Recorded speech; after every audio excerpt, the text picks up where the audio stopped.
Assalamualaikum warahmatullahi wabarakatuh. Perkenalkan, nama saya Fitriani Permana Putri. Di sini saya ingin menceritakan kisah hidup seseorang yang memotivasi diri saya pribadi, yaitu kisah tentang Mary Riana. Siapa sih yang nggak tahu Mary Riana? Mary Riana ialah seorang motivator, direktur, dan pengusaha asal Indonesia yang dikenal dengan julukan wanita sejuta dolar. Kenapa dijuluki sebagai wanita sejuta dolar? Mari kita simak kisah hidupnya. Mary Riana, wanita kelahiran Jakarta 29 Mei 1980. Ialah anak sulung dari 3 bersaudara dari pasangan Bapak Insinyur Suwanto Sosro Saputro dan Ibu Linda Sania. Mary Riana lahir dan tumbuh di dalam sebuah keluarga sederhana keturunan Tionghoa. Orang tuanya adalah seorang pebisnis dan ibu rumah tangga. Setelah lulus dari SMA, Mary Riana ingin melanjutkan kuliahnya di Universitas Trisakti. Namun, cita-citanya untuk kuliah di jurusan Teknik Elektro di Universitas Trisakti buyar karena kerusuhan besar di tahun 1998. Hal inilah yang kemudian akan merubah takdirnya. Karena kondisi yang tidak aman akibat kerusuhan tersebut, ayahnya memutuskan untuk mengirimnya belajar di luar negeri. Dan Singapura kala itu merupakan sebuah pilihan yang paling masuk akal karena jaraknya yang relatif dekat, lingkungan yang aman, dan sistem pendidikannya yang bagus. Akhirnya, Nanyang Technological University Singapore menjadi pilihannya. Ia mulai belajar di bangku kuliah di jurusan Electrical and Electronics Engineering di Nanyang Technological University pada tahun 1998. Ia mengaku jurusan ini menjadi jurusan paling masuk akal baginya saat itu. Ia bercita-cita menjadi seorang insinyur. Cita-citanya tersebut mungkin karena ingin membantu sang ayah dalam menjalankan bisnisnya. Tanpa persiapan yang memadai untuk kuliah di luar negeri, ia sempat gagal dalam tes bahasa Inggris di Nanyang Technological University. Tanpa persiapan bekal dana yang memadai pula, ia meminjam dana dari pemerintah Singapura. Dalam biografinya, ia meminjam dana beasiswa dari bank pemerintah Singapura sebesar 40.000 dolar Singapura dan harus dilunasi setelah ia lulus kuliah dan bekerja.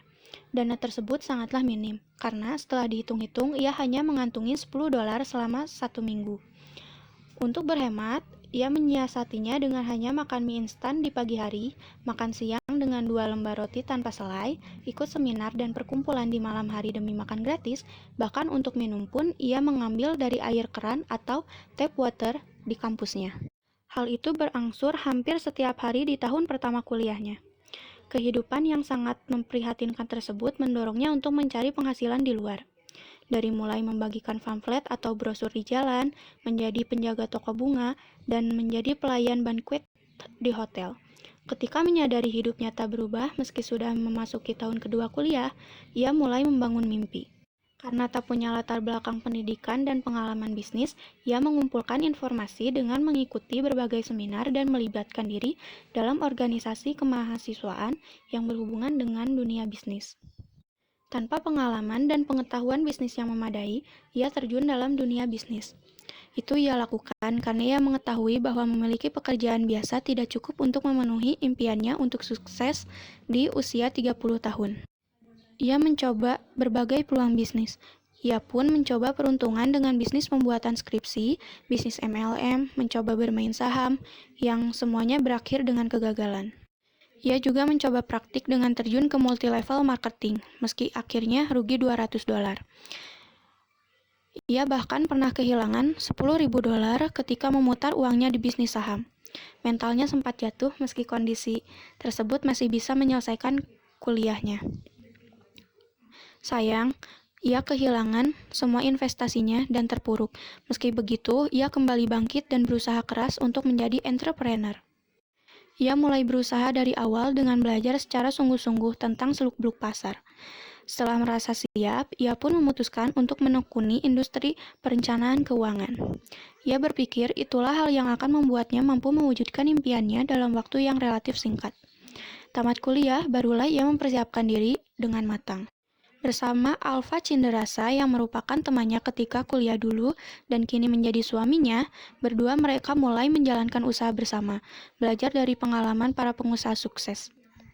Ia kemudian memulai dari sektor penjualan di bidang jasa keuangan. Saat ia memulai karirnya sebagai seorang penasihat keuangan, ia harus bergulat dengan sejumlah tantangan dan hambatan. Orang tuanya, dosen, serta teman-temannya kurang setuju dengan keputusannya tersebut. Ia saat itu belum memiliki kemampuan berbahasa Mandarin, padahal lebih dari separuh penduduk Singapura ialah etnis Cina. Sebagai seorang pendatang asing di sana, pengalaman dan relasi Mary sangat terbatas.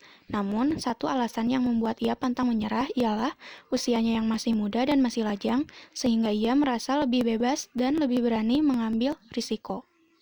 Tanpa merasa terlalu terbebani dengan kemungkinan gagal atau keharusan untuk berhasil, ia lebih memilih untuk memfokuskan diri dan pada pengalaman dan pelajaran yang ia bisa dapatkan selama fase-fase awal karirnya. Tapi ia sudah membulatkan tekad. Ia bekerja 14 jam dalam sehari, berdiri di dekat stasiun MRT dan halte bus untuk menawarkan asuransi, bahkan ia bekerja sampai tengah malam dan baru pulang jam 2 dini hari. Belum lagi pendapatan yang tidak pasti membuatnya terpaksa kembali berhemat untuk mengatur kebutuhan sehari-hari. Sampai akhirnya ia sukses sebagai financial consultant yang menjual produk-produk keuangan dan perbankan seperti asuransi, kartu kredit, deposito, tabungan, dan lain-lain. Dalam 6 bulan pertama karirnya di Prudential, ia berhasil melunasi utangnya sebesar 40.000 dolar Singapura. Tepat 1 tahun pertamanya, ia berhasil mendapatkan penghasilan sebesar 200.000 dolar Singapura. Ia kemudian dianugerahi penghargaan penasihat baru teratas yang diidam-idamkan banyak orang yang menekuni profesi penasihat keuangan pada tahun 2003. Kemudian, di tahun 2004, prestasi Mary yang cemerlang membuatnya dipromosikan menjadi manajer. Ia lalu memulai bisnisnya sendiri setelah diangkat menjadi manajer, dengan menyewa kantor dan memiliki karyawan sendiri. Ia kemudian mendirikan Meridiana Organization, sebuah perusahaan jasa keuangan. Selain itu, ia juga mendirikan Meridiana Organization Consultancy yang bergerak di bidang pelatihan, motivasi, serta percetakan buku yang berbasis di Singapura. Bersama timnya di Meridiana Organization, Mary memiliki program pemberdayaan perempuan dan anak-anak muda. Anggota timnya di lembaga ini bahkan tergolong muda, berusia 20-30 tahun. Saya ingin menampung orang muda yang punya ambisi dan semangat seperti saya, katanya. Keinginannya untuk berbagi ini tak hanya dilakukan di Singapura. Pada ulang tahunnya ke-30, Mary membuat resolusi baru, yaitu memberi dampak positif pada 1 juta orang di Asia, terutama di tanah kelahirannya, yaitu Indonesia. Pada tahun 2005, ia menerima penghargaan sebagai Top Agency of the Year dan penghargaan Top Rookie Agency. Hingga kini, ia telah memotivasi dan melatih ribuan profesional dan eksekutif dalam bidang penjualan, motivasi, dan pemasaran.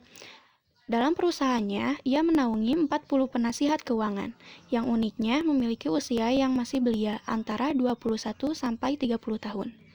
Media-media pun berbondong-bondong memberitakan kisah suksesnya, dan dengan segera, Meridiana dikenal sebagai seorang entrepreneur, wanita yang sukses dan menjadi motivator untuk membagikan ilmu dan kiat-kiat suksesnya agar setiap orang menjadi pribadi-pribadi yang sukses.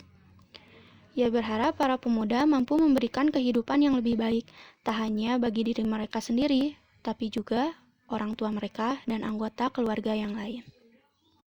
Itulah kisah Meridiana yang memotivasi saya. Kenapa saya termotivasi? Karena dari kisah hidupnya, saya melihat bahwa Meridiana adalah seorang wanita tangguh yang mampu sukses di negeri orang. Dengan keterbatasan finansial tidak membuatnya menyerah. Meski pernah terjatuh dan harus memulai karirnya dari awal, ia tetap bersemangat dan terus berusaha untuk mewujudkan semua mimpinya, hingga berhasil seperti saat ini. Baik, sekian dari saya. Mohon maaf jika banyak kata yang kurang tepat dalam pengucapannya. Terima kasih. Assalamualaikum.